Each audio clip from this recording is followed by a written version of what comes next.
he told me that the only thing in life keeping him from making a stupid decision like killing himself was because he was a WBC champion. And I saw and I met him and his wife, and I promised him to have the full WBC support until he got his mental situation better. And if you're gonna blame that for me and say that I break the rules, I take it. What's going on, my MMA Boxing Addicts family? By now, you must have seen, and if you haven't seen, please go watch Chris Mannix and the WBC president, Mauricio Sulaiman, go back and forth. And I just want to say this about it. That was an absolutely great interview, even though Chris Mannix, doesn't really understand the actual rules of the WBC. But that doesn't matter. What matters is that the WBC got exposed, Mauricio Sulaiman got exposed for being a favorable president.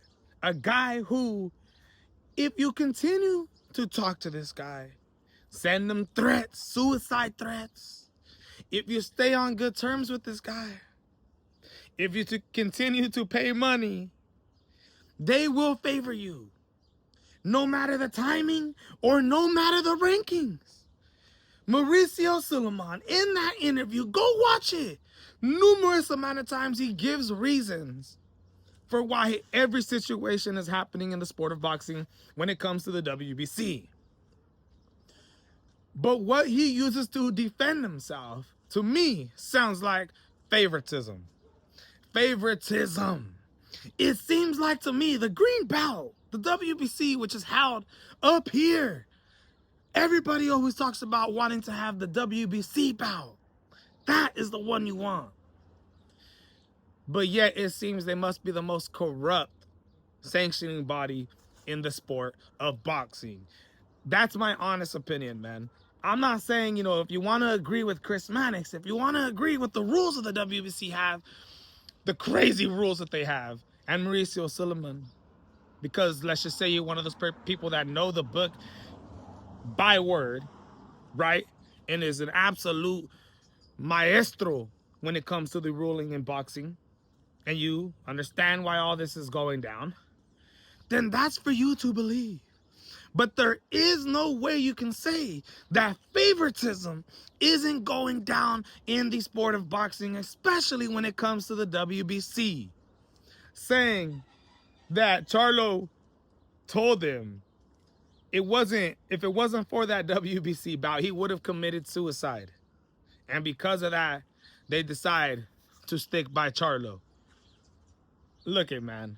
I don't know if Charlo really wanted to commit suicide. I guess if you see now, you can use that for leverage.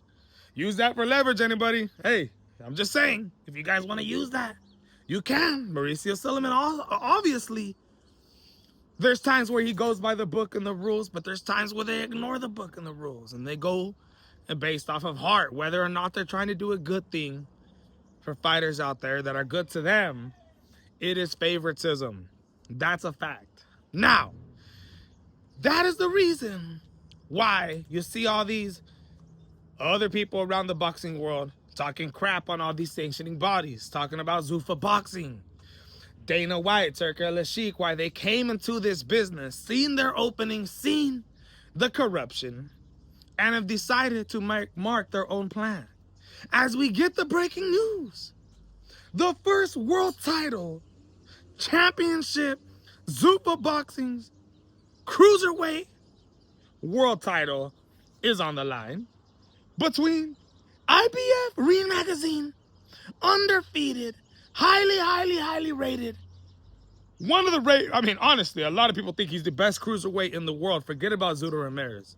Forget about David Benavidez. Some people believe Jai Opetaia is the best cruiserweight in the world, holding the IBF and Ring Magazine title, going up against the #1 fighter, ranked in the United States in the cruiserweight division, in Brandon Glanton. I know there's a lot of people shaming this fight. But don't forget, Zuffa Boxing's building a lot of American boxers. They like to give a lot of people opportunities. What an opportunity for Brandon Glanton, who is the #1 rated cruiserweight American boxer coming from the United States. look at it as a good thing for Jai Opetaia. People saying, man, this is a disgrace. This is a guy who should be fighting for world titles. Well, how do you fight for world titles if nobody wants to fight you? Look what's going down right now in his own division. Zudo's fighting a light heavyweight champion instead of focusing his mindset on that, right?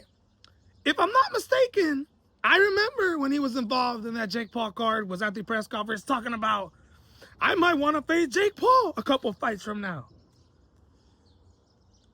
And not only that, a guy who hasn't been getting paid well, a guy who is receiving the biggest money that he's ever received in Zuffa boxing, and now he has to go against Brandon Glanton.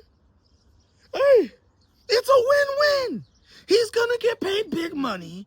It's gonna be a great fight. If you've never seen Brandon Glanton fight before, yes, he has 3 losses. Yes, he's coming off a win against Marcus Brown. He has forward pressure, makes the fight dirty, could get hit, very hittable, but this is definitely gonna be an exciting fight. Huge opportunity on the line here to make history and also become Zuffa Boxing's first cruiserweight world champion.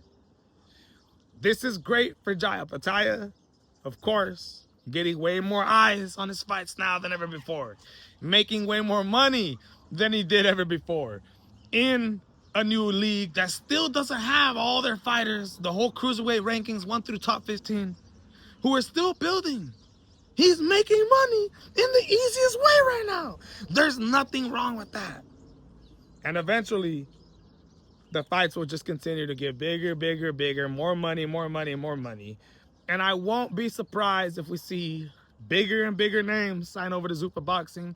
And I won't be surprised if Jai Opetaia in the next couple years is the face of the cruiserweight division, especially with David Benavidez saying he's going back down to 175. He wants the Bivol still. He wants the better be a fight still. This is just a one and done.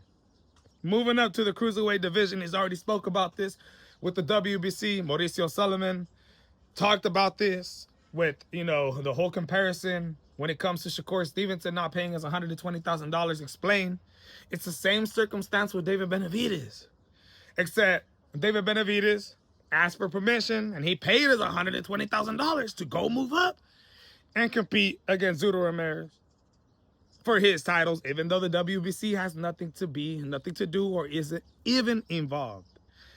David Benavidez is still paying his $100,000. So we know for a fact he's moving back down. Now, this is all breaking news. Let me know what you guys think. This is the MMA Boxing Addicts channel reporting to you some absolutely, I would say, great news for Zuffa Boxing, Jai Opetaia. Not great news for the sanctioning bodies, because as everybody sees, there's a boxing revolution going down right now. There's a new league coming into the game, explaining, and I think now more than ever, everybody sees corruption in the sport of boxing more than ever. And no matter what, I absolutely are going to continue to support everything, right? The WBC, the WBA, the IBF, the WBO. But you see that there's a boxing revolution going down right now. You guys really need to tighten up. Tighten up. Because the WBC has already been exposed. And it's a matter of time before the WBA, WBO are considered the bigger bouts than the WBC, only due to political reasons.